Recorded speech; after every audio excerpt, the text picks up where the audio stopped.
Se trata de Humberto Schiavoni, nació en Posadas, es senador nacional por Misiones por Juntos por el Cambio, jefe del bloque del PRO y además es abogado. Senador, bienvenido, buenas noches. Gracias, muy amable. Bueno, reunión virtual, pero estuvieron todos, estuvo hasta el expresidente Mauricio Macri. Hoy hubo asistencia completa. Virtual, yo vine de Misiones el domingo porque pensé que era presencial, pero bueno, nos topamos que como había muchos afuera y hoy en esta época los vuelos están complicados, bueno, la hicimos virtual. Igual fue una muy buena reunión, casi 2 horas de duración. Pudimos pasar revista a todos los temas de actualidad. Uno de los temas que hablaron, charlé hoy en la radio con Maricela Echecoin de la Coalición Cívica, es un poco lo que hablaba Horacio Rodríguez Larreta, jefe de gobierno porteño, que es el tema del manejo de los planes sociales. Mañana hay otra marcha, ¿no, Leandro?, de organizaciones sociales. Así es. Y también ahora se está jugando no solo el reclamo por más y mejor ayuda social, sino por la administración de esos planes, que Cristina puso este tema en duda y el debate, ¿no? Sí, la verdad que los planes sociales o los sistemas de emergencia social funcionan en cualquier lugar del mundo. Como le llaman los europeos, el paro, cuando hay situaciones de desocupación, son con 3 condiciones. Temporarios, no, acá llevamos ya desde la crisis del 2001, es decir, tenemos más de 20 años de planes sociales. Son con alguna contraprestación o directa en el sentido de algún servicio o alguna capacitación en artes y oficio que necesite el país de que se trate. Y lo tercero, que no hay intermediación, es directamente el Estado, con sus sistemas de control, de selección, de verificación, el que administra los planes sociales. Lo vemos en toda la Europa nórdica, son muy estrictas las condiciones para acceder a un plan social. Bueno, acá hemos desvirtuado todo, no hay contraprestación, llevamos más de 20 años de planes sociales y hemos generado una serie de intermediarios que usan el plan de manera clientelista. En mi provincia, por ejemplo, en Misiones, tenemos actividades como el citrus o la yerba mate, donde hoy no hay mano de obra, porque la gente no quiere dejar el plan social o no se arriesga a ser asegurado para una actividad productiva por temor a perder el plan social. Pero también es cierto que los salarios, sobre todo si son trabajos temporales, a veces son tan bajos que tampoco hay como una conveniencia económica. No por defender, digo, yo creo que hay que apostar a la cultura del trabajo, pero es cierto que los salarios formales también están muy caídos. Está toda la actividad deprimida, pero donde hay trabajo no debería haber plan social. Acá se usó en mi provincia concretamente, voy a dar el ejemplo que conozco y porque estuve Misiones, ahora claro, en Misiones hablando con productores en la zona del Dorado. En Misiones el plan social es una dádiva al clientelismo, concretamente el movimiento Evita. Manejan cerca de 5 o 6 mil planes sociales en esa zona y eso inhibe que esa gente pueda trabajar, cuando hay una demanda genuina de trabajo. He visitado producciones de citrus prácticamente abandonadas. Están los propietarios trabajando con algunos ayudantes para que no se eche a perder la fruta. Pero eso es porque los salarios también son muy bajos. Sí, los salarios son bajos, pero igual son más altos que los planes sociales. Lo que pasa es que en un caso se trabaja y en otro no. ¿Se puede hacer esto que decía hoy Rodríguez Larreta, de transparentar la ayuda social? Por ejemplo, que sea a través del Estado, no sé, bancarizar la ayuda social, buscarle la forma donde no haya un intermediario. Y cuando digo intermediario no es unos u otros, no intendentes o organizaciones sociales, nadie. Técnicamente, ¿cómo funciona en el mundo esto? Cuando una persona está en situación vulnerable, hay determinados requisitos que se establecen para que esa persona acceda a un plan social. A partir de ahí, todo es bancarizado. ¿O usted se cree que en Europa o en Estados Unidos va la gente a cobrar en efectivo a la caja del movimiento Evita y deja una parte, o al polo obrero deja una parte para el intermediario? Es inadmisible pensar Acá hay así. denuncias que le manejan punteros, y lo hemos visto en algunos informes de investigación periodística, que les retienen las tarjetas alimentarias. O sea, hay alguien, un capanga, un puntero, que les administra las tarjetas a la gente. Bueno, hay varias causas judiciales en marcha con Por este eso. tema. Bueno, eso es absolutamente inadmisible. Y esto es básicamente el kirchnerismo.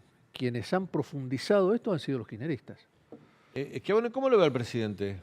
en cuanto a su capacidad de seguir manejando, piloteando esto? La verdad que veo al vértice del poder, tanto presidente como vicepresidenta, totalmente divorciados de las necesidades de la gente. En un país con altísima inflación, que erosiona el poder adquisitivo de la gente, sobre todo de los sectores más bajos, con una inseguridad en el conurbano creciente, con una incertidumbre que afecta al conjunto de la sociedad, se dedica el presidente a apoyar y la vicepresidenta a cuestionar y a denunciar a la Corte Suprema y a varios jueces en causas donde ella está involucrada. O sea, les importa la agenda donde ellos están involucrados, vinculados a la impunidad, y no se dedican a atender los urgentes problemas que tiene el país. Es gravísima la situación. Bueno, hoy el presidente se sumó al mismo reclamo y además dijo, en este tema con Cristina no tengo diferencia. No tengo diferencia, dijo, y además voy a impulsar de que se avance en la reforma judicial. Esa es la agenda del presidente y la vicepresidenta. Cuando por otro lado tenemos la inflación, tenemos la inseguridad, tenemos la incertidumbre. Entonces, realmente estamos en una situación muy difícil desde lo institucional y desde yo diría, ya es una crisis casi moral de ocuparse de las cosas que se tienen que ocupar quienes tienen la responsabilidad de gobernar, que fueron elegidos para eso. Ahora, es cierto que mi comentario cuando comenzaba el programa hablaba de eso, de que la agenda del presidente y la vicepresidenta no es la agenda de la gente, o por lo menos que atienda las necesidades de la gente. Pero también es cierto que no hay que desatender que el poder político que hoy representa el gobierno con Alberto Fernández y Cristina Kirchner van a embatir muy duramente contra la Corte Suprema de Justicia.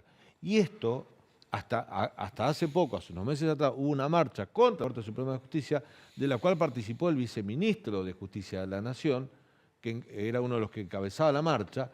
Y digo, de alguna manera, querer remover o cambiar una Corte Suprema, la cabeza de un poder independiente de una república, con una marcha, es golpista. Digamos, es antiinstitucional. Es lo mismo que si la Corte Suprema mañana hace una marcha contra el gobierno de Alberto Fernández. Sería lo mismo, sería totalmente anticonstitucional. Absolutamente, pero de cualquier manera, acá hay dos planos. Primero, como hablábamos recién, la disociación entre los intereses de la gente, las urgencias de la gente y la agenda personal, en este caso de la vicepresidenta. Y por otro lado, lo sesgado que ha sido su comunicación. Porque cuando habla de la Corte Virtuosa, se olvida de decir que, entre otros detalles, el ministro de Justicia era Horacio Rosati, el ahora cuestionado, en la segunda parte, presidente de la Corte. Enfatiza sobre que Rosati y Rosenkrantz fueron nombrados por decreto, lo cual es falso. Primero, esa es una atribución que tiene el presidente, expresamente contemplada en la Constitución, que cuando por razones de fuerza mayor, en este caso no funcionamiento del Congreso, puede nombrar en comisión por un año a los ministros de la Corte, a cualquier personal que necesite acuerdo del Senado. En este caso serían los ministros de la Corte. Pero además no fue así, porque finalmente hubo un acuerdo político y se nombró como corresponde con los dos tercios. Yo me acuerdo que la misma Carrió pidió que esto se tratara en el Senado. Y se trató en el Senado y tuvieron el acuerdo con más de los 2/3 de los votos. O sea que también es falso eso. Claramente se está construyendo un relato previendo una situación que, según nos dicen las evidencias que están en los expedientes, son demoledoras en el sentido de una condena, ¿no? Humberto, recién decías que una de las preocupaciones principales de la gente es la inflación.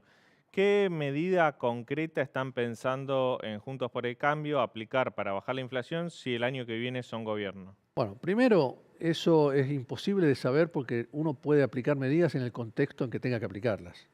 Nosotros, para las elecciones faltan más de un año y para entregar el gobierno falta 1 año y medio. Bueno, pero inflación en Argentina hay por lo menos hace 10 años, ¿no? Inflación, bueno, tenés un problema, que es la emisión. La emisión tiene un padre y una madre, que es el déficit. Lo primero que hay que hacer es ordenar las cuentas macroeconómicas. Ello requiere, casi con prioridad, eliminar el déficit. Para eliminar el déficit hay que tomar una serie de medidas que nosotros la hemos tomado cuando fuimos gobierno. Medidas duras, dolorosas, y que muchos analistas adjudican a esas medidas la performance electoral de Macri en el 2019. Pero cuando Macri asume, el 75% u 80% de una factura de gas o de electricidad era subsidio. Cuando Macri se va, solamente el 25% era subsidio. Para empezar a sincerar esa variable, porque digamos, la diferencia, ¿cómo se paga? con déficit fiscal. ¿Y el déficit fiscal con qué se paga? Con emisión. Entonces, esa es la primera medida que hay que hacer, empezar a eliminar el déficit. Cuando Mauricio Macri deja el gobierno, se va con el 0,4% del PBI. Una inflación del 50%, ¿no? No llegaba al 50%. En 2019. No llegaba al 50%.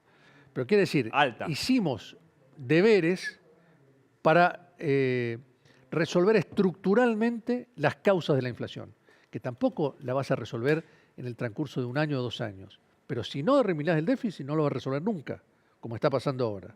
Entonces, las medidas que hay que tomar son duras y que tienen un costo político, pero claramente son las que el país necesita.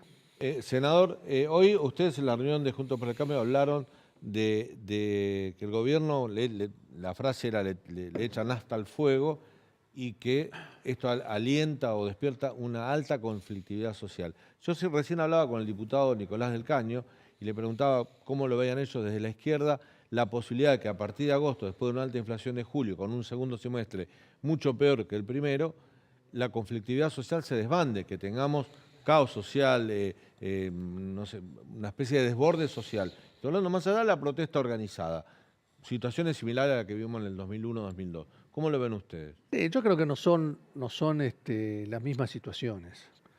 Creo que ahora tenemos un contexto incluso más desfavorable. Estamos con un piso de pobreza, de indigencia más alto que teníamos en el 2001. Y tenemos, similarmente a lo que nos pasaba en el 2001, un vacío de poder que impide tomar cualquier medida que pueda conducir este proceso hacia una solución. Pero tenés, a diferencia del 2001, casi 20 millones de personas que reciben algún tipo de ayuda social. Es una red de contención que antes no existía. Eso también es cierto, pero es una ayuda social que cada vez es más insuficiente. Claro. Bueno, ahí está el por problema. la inflación. Al ser insuficiente, es como que cada vez se le da menos valor para el que la recibe. Entonces, se puede dar. Lo vemos todos los días con las marchas de los piqueteros. Claro.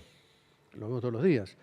Lamentablemente, sin poder político, sin decisión y sin ocuparse, básicamente ocuparse de los problemas que le aquejan a la gente, va a ser muy difícil encontrarle una salida a esto. Y digamos, porque ustedes hablan Larreta, Patricia Bullrich, Gerardo Morales, los que quieren ser presidentes dicen hay que asumir y tomar decisiones de manera inmediata. Esto lo hablan permanentemente en la reunión de Juntos por el Cambio. Cuando nos toque asumir. Bueno, si les toca asumir, si la gente los elige o elige a alguno de los que nombré como presidente, el propio Mauricio Macri habla de que no hay que esperar 100 días, hay que hacer todo de manera inmediata. Sí, claramente por lo menos hay que enunciar un plan integral y tomar medidas, algunas simultáneas, pero anunciar todo lo que se va a hacer. Existen ya planes concretos, se están trabajando las fundaciones de los 4 espacios políticos que integran Juntos por el Cambio. ¿Y hay acuerdo? Porque a lo mejor hay mirada distinta. Recién cuando Leandro hablaba del tema de las tarifas, en la época del gobierno de Macri, Cambiemos, había desacuerdo. Por ejemplo, el radicalismo no acordaba con la política tarifaria del gobierno de Macri. Yo creo que hoy la profundización de la crisis ha transparentado varias cosas. Primero, nadie duda hoy que hace falta atacar el déficit de manera inmediata. Y el déficit hoy son las tarifas de luz, de gas y de transporte. Fíjese que transporte la gente que usa los transportes está pagando, no llega a pagar el 12% de lo que cuesta ese servicio. Sí.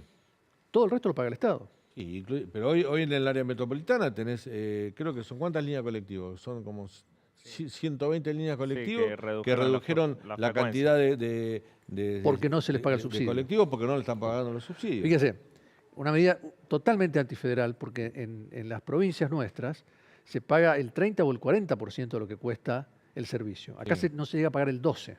Y lo mismo pasa con la luz y con el gas. Pero no se lo están pagando encima. Encima no se lo están pagando. Claro. Bueno, claramente estamos ante un problema gravísimo. Pero acá, si no se atacan estos problemas de frente, y hoy hay conciencia de que hay que atacar el déficit fiscal, cosa que no estaba tan clara en el 2015, donde la crisis era, para usar un término que heredamos del COVID, asintomática.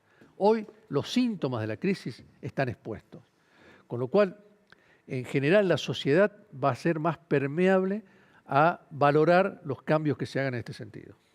Senador, gracias por haber visitado esta Muy noche. Gracias.